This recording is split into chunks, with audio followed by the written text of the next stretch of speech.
ಸ್ನೇಹಿತರೆ, ನಮ್ಮ ಬ್ಯಾಂಕ್ ಖಾತೆಗೆ ಆಧಾರ್ ನಂಬರ್ ಸೀಡ್ ಆಗಿರುವ ಸ್ಟೇಟಸನ್ನು ಚೆಕ್ ಮಾಡಿಕೊಳ್ಳಲು ನಮ್ಮ ಮೊಬೈಲ್ನಲ್ಲಿ ಕ್ರೋಮ್ ಬ್ರೌಸರ್ ಓಪನ್ ಮಾಡಿಕೊಳ್ಳಬೇಕು. ಸರ್ಚ್ ಬಾರ್ನಲ್ಲಿ ಆಧಾರ್ ಸರ್ವೀಸಸ್ ಅಂತ ಟೈಪ್ ಮಾಡ್ಕೋಬೇಕು, ಸರ್ಚ್ ಕೊಡಬೇಕು.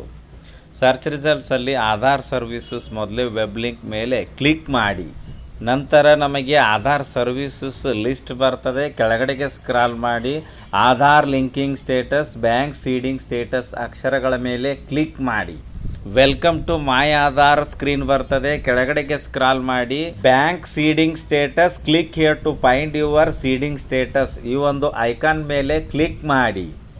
ನೆಕ್ಸ್ಟ್ ನಮಗೆ login to Aadhaar via OTP screen ಬರ್ತದೆ. ಎಂಟರ್ ಆಧಾರ್ ನಂಬರ್ ಸ್ಥಳದಲ್ಲಿ ನಮ್ಮ ಆಧಾರ್ ಸಂಖ್ಯೆಯನ್ನು ಕೊಡಬೇಕು. ಎಂಟರ್ ಕ್ಯಾಪ್ಚಾ ಸ್ಥಳದಲ್ಲಿ ಮುಂದೆ ಕೊಟ್ಟಿರೋ ಕ್ಯಾಪ್ಚಾ ಕೊಟ್ಟು ಲಾಗಿನ್ ವಿತ್ OTP ಮೇಲೆ ಕ್ಲಿಕ್ ಮಾಡಬೇಕು. ನಂತರ ನಮ್ಮ ಆಧಾರ್ನಲ್ಲಿ ರಿಜಿಸ್ಟರ್ ಇರ್ತಕ್ಕಂತಹ ಲಿಂಕ್ ಇರ್ತಕ್ಕಂಥ ಮೊಬೈಲ್ ನಂಬರ್ಗೆ 6 ಅಂಕಿಯ OTP ಬರ್ತದೆ. ಅದನ್ನು ಎಂಟರ್ OTP ಸ್ಥಳದಲ್ಲಿ ಕೊಡಬೇಕು.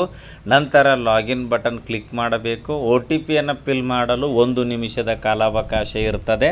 ಸೊ ಮತ್ತೆ ನಾವು ಸರ್ವೀಸಸ್ನ ಒಂದು ಸ್ಕ್ರೀನ್ಗೆ ರೀಡೈರೆಕ್ಟ್ ಆಗ್ತೇವೆ. ಈ ಸರ್ವೀಸಸ್ ಲಿಸ್ಟ್ನಲ್ಲಿ ಮತ್ತೊಮ್ಮೆ bank seeding status button click ಮಾಡಿ.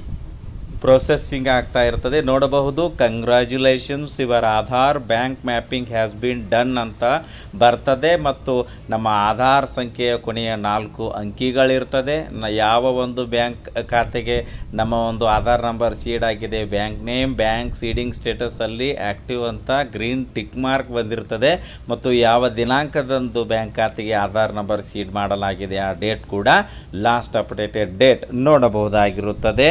ವಿಡಿಯೋ ಇಷ್ಟ ಆದರೆ ಲೈಕ್ ಮಾಡಿ, ಉಪಯುಕ್ತ ಅನಿಸಿದರೆ ಶೇರ್ ಮಾಡಿ. ಈ ರೀತಿ ವಿಡಿಯೋಗಳಿಗಾಗಿ ಚಾನಲ್ಗೆ ಸಬ್ಸ್ಕ್ರೈಬ್ ಆಗಿ ಬೆಲ್ ಬಟನ್ ಪ್ರೆಸ್ ಮಾಡಿ. ನೋಟಿಫಿಕೇಷನಲ್ಲಿ ಆಲ್ ಸೆಲೆಕ್ಟ್ ಮಾಡಿಕೊಳ್ಳಿ. ನಾವು ಮಾಡೋ ವಿಡಿಯೋಗಳ ಅಪ್ಡೇಟ್ಸ್ ಪಡಿತಾ ಇರಿ. Thanks for watching. ಧನ್ಯವಾದಗಳು. ವಂದೇ ಮಾತರಂ.